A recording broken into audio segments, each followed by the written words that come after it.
Canadian MPs overwhelmingly approved a motion on Tuesday asking the Pope to personally apologize to hundreds of thousands of Aboriginal children who were forcibly taken from their homes and placed in Catholic boarding schools, where some of them experienced sexual, physical and psychological abuse. The vote took place in the House of Commons, with 269 representatives voting in favour of the motion and just 10 opposing it. The opposition motion for a papal apology had been put forward by Charlie Angus and Romeo Saganash, both politicians for Canada's centre-left New Democratic Party, NDP.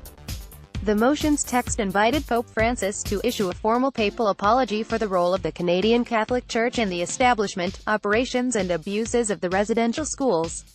It also called upon the Canadian Catholic Church to raise promised funds for healing programs for former attendees of these residential schools, and to turn over documents to those working to understand the full scope of the horrors of the residential school system. Cultural genocide. The motion was based on recommendations from a 2015 Truth and Reconciliation Commission report. The commission spent 6 years gathering evidence from some 7,000 former students of the Catholic residential schools. Between 1874 and 1996, some 150,000 Indian, Inuit and Métis children were forcibly taken away from their families and placed in 139 boarding schools that were designed to strip the young individuals of their culture, language and identity and assimilate them into Canadian Catholic culture. Students in the schools suffered widespread sexual abuse, and at least 3,200 never returned home.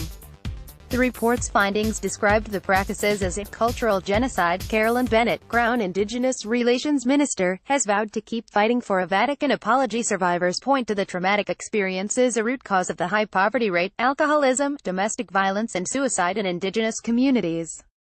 According to the Canadian Broadcasting Corporation, the Catholic Church ran 72% of the residential schools, with many of them operating on behalf of the Canadian government. The Canadian government issued its first apology for the residential school system in 2008. Read more. Trudeau sorry for historic wrong against Aboriginal Canadians. Pope cannot personally respond. Prime Minister Justin Trudeau expressed disappointment over the Catholic Church's decision not to apologize for its role in the residential schools. Trudeau sought an apology from the Pope during his 2017 visit to the Vatican. In March, the Canadian Conference of Catholic Bishops wrote an open letter stating that while Pope Francis is aware of the Truth and Reconciliation Commission's findings, he felt that he could not personally respond. Pope Benedict said he was sorry for the abuse in the Canadian residential schools, but his apology was not public. Read more. Pope Francis offers Chile sex abuse victims gesture of regret and humility. Trudeau's Minister for Crown Indigenous Relations, Carolyn Bennett, has said that sorrow is not enough. One has to take responsibility for the harm that was done, not only to the children that were taken, but for the families left behind and what happened to them, she said following the open letter's publication, promising to continue fighting for the Vatican to reverse its decision. In 2009, then Pope Benedict, Joseph Ratzinger, said he was sorry for deplorable conduct that occurred at the residential schools. However, the statement was not made in public. Evening at 18:30 UTC, DW's editors send out a selection of the day's hard news and quality feature journalism. You can sign up to receive it directly here.